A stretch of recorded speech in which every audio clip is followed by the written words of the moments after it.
Good afternoon. Welcome back to Global Media Network LLC.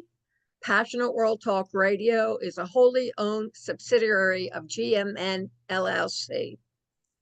Our motto is educate, enlighten, entertain. And today on Lest We Forget, we'll be talking about manifest destiny.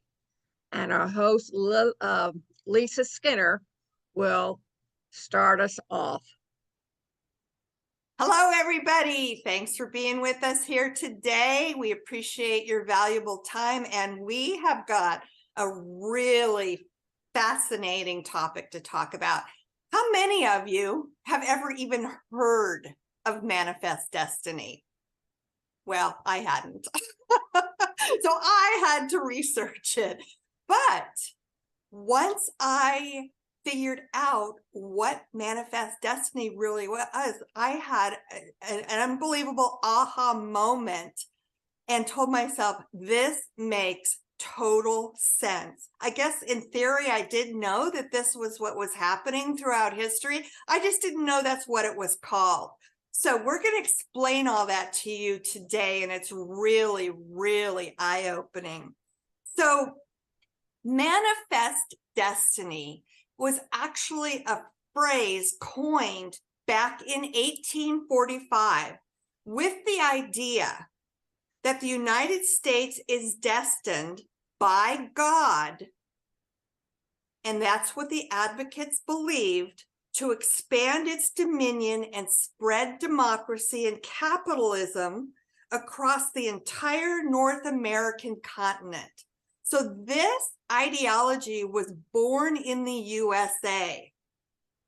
The philosophy drove 19th century US territorial expansion and was used to justify the forced removal of Native Americans and other groups from their homes. The rapid expansion of the United States intensified the issue of slavery as new states were added to the Union, leading to the outbreak of the Civil War. See how it's all tying in. So, the US population exploded in the first half of the 19th century, from around 5 million people in 1800 to more than 23 million people by 1850. That was only 50 years that it went from 5 million to 23 million. This is all part of manifest destiny. Such rapid growth, as well as two economic depressions, I don't know if you were aware, but there was a depression in 1819. There was a depression in 1839, would drive millions of Americans in search of new land and new opportunities. So President Thomas Jefferson kicked off the country's westward expansion in 1803 with the Louisiana Purchase. And through that Louisiana Purchase, the U.S. acquired 828,000 square miles, and that nearly doubled the size of the United States. In addition to sponsoring the Western Expedition of Lewis and Clark of 1805 to 1807, Jefferson also set his sights on Spanish Florida, a process that was finally concluded in 1819 under President James Monroe.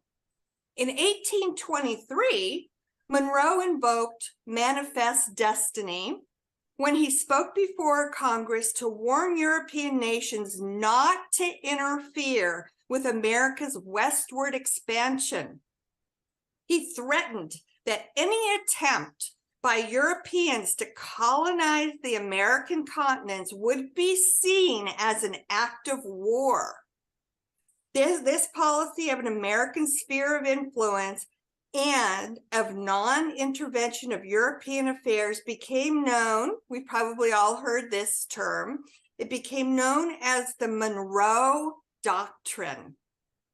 So after 1870, This would be used as a rationale for the U.S. intervention in Latin America. Then, cries for the re-annexation of Texas increased after Mexico, having won its independence from Spain. They passed a law suspending U.S. immigration into Texas in 1830. Nobody's coming into Texas. Nonetheless, there were still more Anglo settlers in Texas than Hispanic ones. And in 1836, after Texas won its own independence, its new leaders sought to join the United States. The administrations of both Andrew Jackson and Martin Van Buren resisted such calls, fearing both war with Mexico and opposition from Americans who believed calls for annexation were linked with the desire to what? To expand slavery in the Southwest. But John Tyler, who won the presidency in 1840, was determined to proceed with the annexation. And we know, because it's history, what? That happened. An agreement concluded in April 1844 made Texas eligible for admission as a U.S. territory and possibly later as one or more states. Despite opposition to this agreement in Congress, the pro-annexation candidate James K. Polk won the 1844 election, and Tyler was then able to push the bill through and sign it before he left office. By the time Texas was admitted to the Union as a state in December of 1845, the idea that the United States must inevitably expand westward all the way to the Pacific Ocean had taken had taken firm hold among people from different regions, classes, and political persuasions. The phrase manifest destiny, which emerged as the best known expression of this mindset, first appeared in an editorial published in the July-August 1845 issue of the Democratic Review. In it, the writer criticized the opposition that still lingered against the annexation of Texas, urging national unity on behalf of the fulfillment of our manifest destiny to overspread the continent allotted by Providence for the free development of our yearly multiplying millions. As the phrase also appeared in a nearly identical context in a July 1845 article in the New York Morning News, its originator is believed to be John O'Sullivan, who was the editor of both the Democratic Review and the Morning News at the time.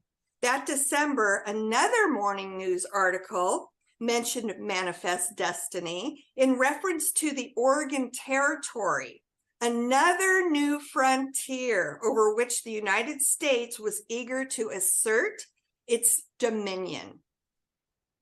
In 1842, they signed a treaty between Great Britain and the United States, partially resolved the question of where to draw the Canadian border, but left open the question of the Oregon Territory, which stretched from the Pacific coast to the Rocky Mountains over an area including what is now Oregon, Idaho, Washington State, and most of British Columbia. Polk, who happened to be an ardent proponent of manifest destiny, had won the election with the slogan 54, 40, or fight. This was a reference to the potential northern boundary of Oregon as latitude 54 and 40, and called U.S. claims to Oregon clear and unquestionable in his inaugural address. But as president, Polk wanted to get the issue resolved so that the United States could move on to acquiring California from, at the time, it was owned by Mexico. In mid-1846, his administration agreed to a compromise whereby Oregon would be split along the 49th parallel, narrowly avoiding a crisis with Britain. So in a very short period of time, based on these facts, we expanded the entire continent very, very quickly. And this is the ideology of manifest destiny. By the time the Oregon question was settled, the United States had entered into all-out war with Mexico, driven by the spirit of manifest destiny and territorial expansion, which is what it was all about. The Treaty of Guadalupe Hidalgo, which ended the Mexican-American War in 1848, added an additional 525,000 square miles of U.S. territory, including all or parts of what is now California, Arizona, Colorado, New Mexico, Nevada, Utah, and Wyoming. So despite the lofty idealism of manifest destiny, which was, again, the rapid territorial expansion over the first half of the 19th century, resulted not only in war with Mexico, but in the dislocation and brutal mistreatment of Native Americans, Hispanic, and other European occupants of the territories now being occupied by the United States. The U.S. expansion also fueled the growing debate over slavery by raising the pressing question of whether new states being admitted to the Union would allow slavery or not. And that was the conflict that eventually led to the infamous Civil War. Lillian, I'm going to turn it over to you and you can take it from there. Thank you. Thank you. Well, we all know that the Dred Scott decision came very soon after, meaning that a gentleman had taken the wagon train out west. I believe it was to Kansas, and Kansas was not a slave state. Incidentally, it was one of the few states that was split. So according to where you lived in Kansas, on the upper part, no slavery. On the southern part, slavery. So you can see that the United States was beginning to rethink whether or not they did indeed have the right to take slaves into the new expansion. However, manifest destiny, although it's coined by the United States in the 19th century, you might wonder where these markers in their genes came from. And under the old name known as colonialism, the four primary European countries who also believed in manifest destiny, oh, I can see your hands up, were Spain, Portugal, France, and England. And in their own terms, they were looking to assert their God, which was Roman Catholicism or Protestantism, depending on which end of the spectrum you were at, into other countries. And it did not bother them to wipe out the indigenous people, whether in Canada, whether in South America, whether in Africa, Australia. Think about it. And today, manifest destiny has a new name. It's called politicians. The 21st century politicians who are pulling the same behavior in setting up colonies on the moon and on Mars. I'm sure you are paying attention to the current news saying, we're running out of ore. We're running out of minerals. We're running out of trees and water. Well, We ran out of continents to go to on this planet, and we can't get to the excess water that's underneath the core or the crust of this planet. So we need to go out to the moon, and we need to go out to Mars and claim those planets for us. And it's not for the indigenous Indians. And there's great debate as to who will get there first, whether it'll be the Chinese or the Russians. India's not too far behind. And so that begs the question, who will come next? Just put it this way. The United States has run through their Nazi scientists. They're all dead now. So they don't have anybody to help them really spread their manifest destiny into outer space. But there is one other technological advance that may play a very large part in manifest or colonialism destiny, and that is artificial intelligence. Or as I look at it, in the beginning, God made man in his own image. And then somewhere in the 21st century, man made artificial intelligence / machines in their own image. Think about it. Robots look like miniature men, not women. I find that very interesting. Maybe they feel like putting the bumps on the chest is a little too advanced, even for their technicians. Who knows? But it's always a male. Speaking of which, have you ever seen a female alien? I digress. Anyway, with the artificial intelligence, Isaac Asimov wrote books back in the 1930s and 40s, and he created robots. And along the way, for his science fiction, he created 7 rules for robots. And one of them was not to kill man. And one of the others was that he would not cross the boundary and wed a human woman. So what's the first thing our Congress and Senate has passed through is that robots / artificial intelligence will not be allowed to have access to nuclear plants and or the red button that will signal a holocaust from the atomic bomb, which I find interesting because all the scientists tell us is that we're importing data into these machines, not personalities. But it seems to me that making a machine or artificial intelligence in our own image means we are certainly giving them our prejudices, our bias, and our behavior, whether you want it or not. A machine studies you. A machine copies you.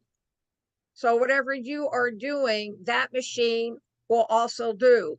I think the only thing we're missing at the moment is a mechanical snake or a robot snake to crawl into and entice the machine to clip a can of oil from the tree of knowledge to make them that much more powerful. Think about it. You have artificial intelligence who maybe in 6 months from now think they're smarter than man. And then maybe in another month or 2 down the line, they decide, well, look what man has done throughout their whole history. Even cavemen had manifest destiny. If you look into the ancient reports, they were a nomad society that hunted and gathered along the way. So when they scared off all the game from that one particular area, where do you think they went? They went to another mountain. And they hunted until the game was scarce, and they went to another mountain. And along the way, they killed anybody who got in their way because they believed that the mother herself, which was the deity prehistoric man worship, made them stronger and bolder, and they were entitled to that land in which these people were living. Think about it. Think about what's happening in Europe. Putin wants to reclaim all the territory that once made up Russia. And he's going to be using Ukraine as an example. And when he finally diminishes Ukraine, he'll move on to the next Russian country that has formally split itself out from the previous Soviet Union. So he is not calling it manifest destiny. He's saying they had no right to separate from us and become independent.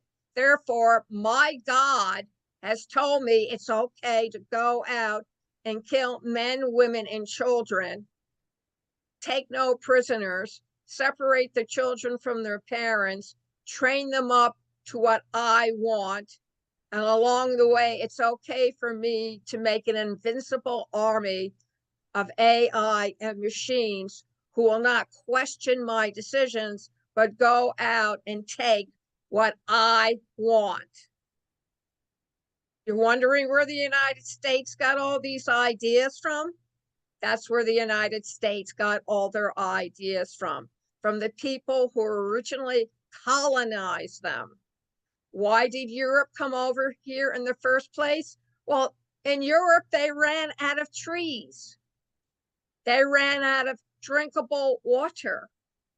They ran out of food. Sound interesting? Their economy was down on the skids. There were too many people occupying a smaller space. If you ask the typical American who came over here, what were they promised? In Roosevelt's turn, was a chicken in every pot and 2 cars in the driveway. We haven't changed in our attitude or our belief section. It doesn't matter whether you're fighting for a Christian God or a Protestant God or a Muslim God or a Jewish God. God is God, is somebody who we created to put on top of us. Just the same way that people back in the old days in the 17 and 16 and 1500s had to create kings and queens and emperors and dictators, because it was believed if they were stronger, they would be able to vanquish our enemies and they would take better care of us. Do you honestly think you're being taken care of better since the manifest destiny of the United States and the colonialism that has persisted until the 21st century? Although news stories are now saying that the UK, especially England, is getting a terrific backlash from all the Caribbean and Mediterranean islands they originally colonized. They don't want to be part of England's manifest destiny / colonialism anymore. They want their freedom to be an independent country without somebody else calling the shots politically or economically. So we'll leave you with Betsy Wurzel, who will make comments about what both Lisa Skinner and I have presented today. Betsy? Hi, everyone. My phone dropped. My internet dropped while Lisa was speaking. I also did not know the term manifest destiny. I had to look it up. And I went on YouTube and listened to some YouTube history documentaries. And, I'm 65, so I don't remember my history and my geography. But I do remember learning about, the Alamo and Louisiana Purchase. What was missing from the history was the truth, was the genocide of the Native Americans. when I was like stunned, okay, when I heard about this manifest destiny, everyone thinks that their God tells them, conquer this land, conquer that land, kill this person, kill that person. I might offend some people, but you know what? I'm a Jersey girl, so I just say it like it is. Um, and I did miss some of what you said, Lisa, but there's the purchase of Alaska and Hawaii. Think about it, folks. We took Mexico's land, and I think now they might want it back. So we really can't complain about the people from South America coming over because it was their land to begin with.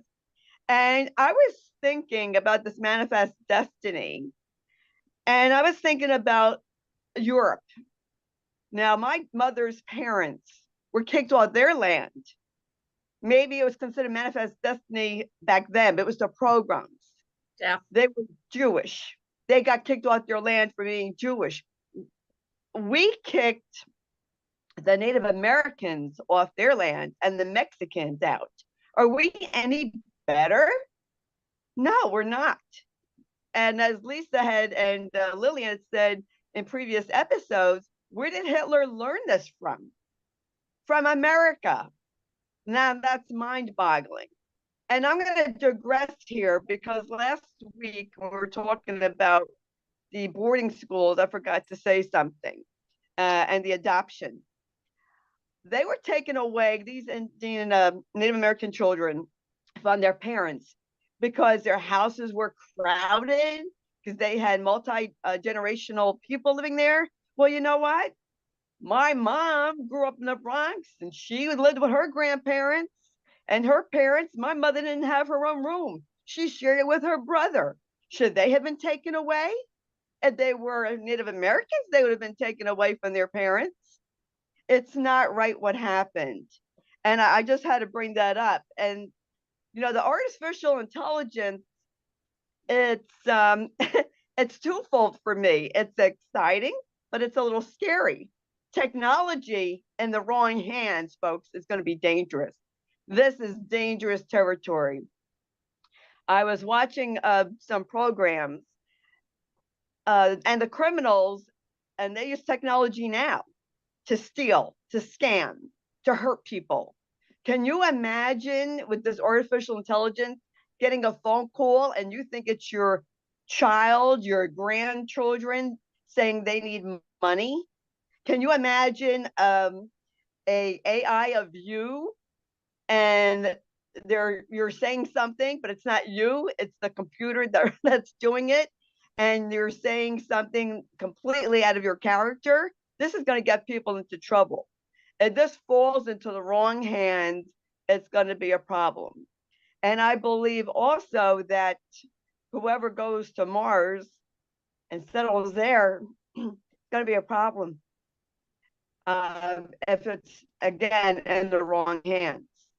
And, everything is okay if it's handled correctly. But when we push the Native Americans out, and I think they got the wrong deal, definitely in this country, we pushed them out of their land. Can you imagine, folks? I want you to think about this. Imagine you farmed the land.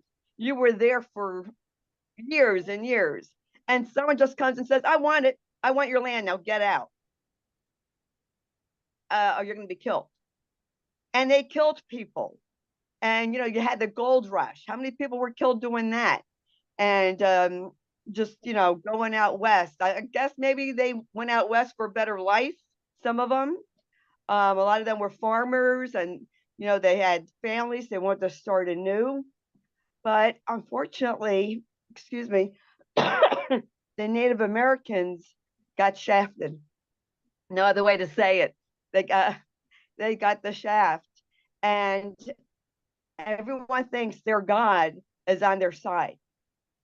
And we really have to put things in perspective. We need to bring back our humanity and realize we are more alike than we are different. Forget the skin color. Forget all that. I worked with children in a preschool for 13 years. They don't care about skin color. They don't care if the child has a disability. They just want someone to play with. It's when the adults open their mouth and start poisoning the children's mind, that's when they start the prejudice. And prejudice is handed down from generation to generation. And we need to stop the hate. And that's what I have to say. Thank you for listening. Lisa, do you have anything else you would like to add? I think between the three of us, we covered a lot of really, really compelling thoughts and ideas. Yeah. So the only thing that I would add is, why have Americans and those before us in European countries always been so obsessed with owning land? And I think that everything we talked about really circles back to that. It's because land symbolizes opportunity to generations, starting with the colonists, and it represents opportunities, like Lillian said, that they never had before. And if you look back in history, every single move that was made to conquer land was really built on this premise. So we're going to continue to see history repeating itself.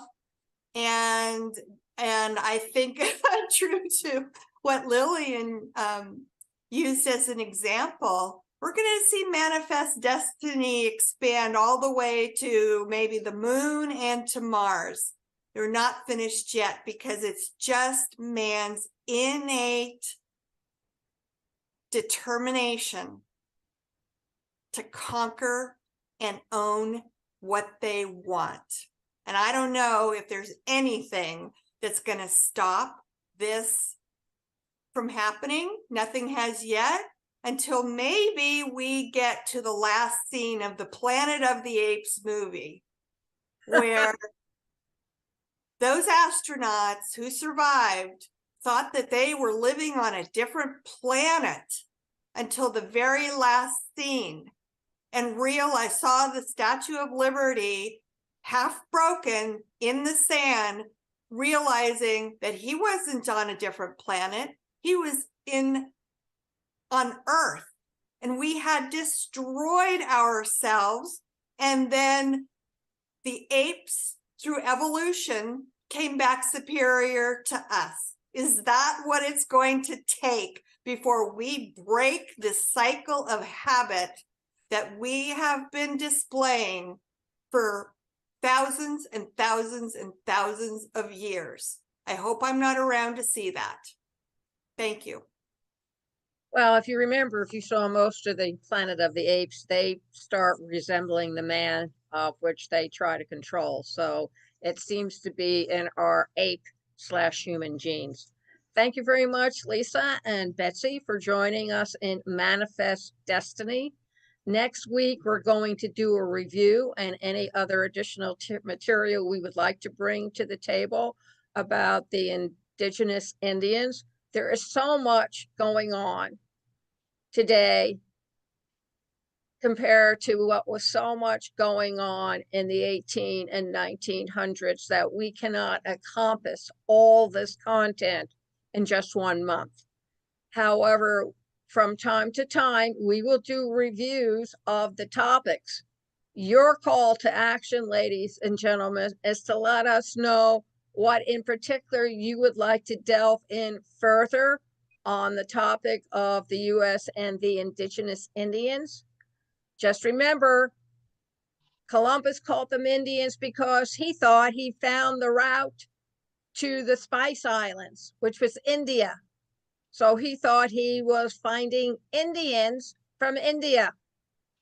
And that's why they're called Indians today, just in case you were not taught that in history class. We want to thank you very much for joining us this afternoon. You can hear this all over again at youtube.com/PWR Network _PW Talk Radio, Facebook.com/Passionate World Radio, also on Twitter.com/Passionate World Radio, and on our website, PassionateWorldTalkRadio.com. If you have any opinions, suggestions, comments, you can contact Lisa Skinner at dementiawhisperer1@gmail.com. That's my email address. Sorry about that. It's okay. We get involved in our work, ladies and gentlemen. Betsy? Yes, my email is Sloan, SLOAN, Betsy31@gmail.com. I do want to add a comment, Lillian and Lisa. I just want to tell the audience, people in the United States thought that the Native Americans were inferior. And when you tell a lie long enough, people believe it. And to treat people like they're subhuman. The Nazis did it to the Jews and other ethnic origins people. So hate brings hate. And I guess, the child of the 60s and 70s. Let's bring on the love. Let's love up on each other. And that's what I want to say. Thank you. Thank you. And you can reach me at pwrnetworkllc@gmail.com. And one more thing for you to think about. Recently in the news, the state of Texas has passed a law saying that slavery and bias history won't be taught in their state anymore. Manifest Destiny, Indigenous Indian, and slavery with the blacks. What do you think? Is that a shade too close to what Lisa and I and Betsy spoke about today? Think about it and let us know. Thank you all very much for listening. And remember, please keep listening.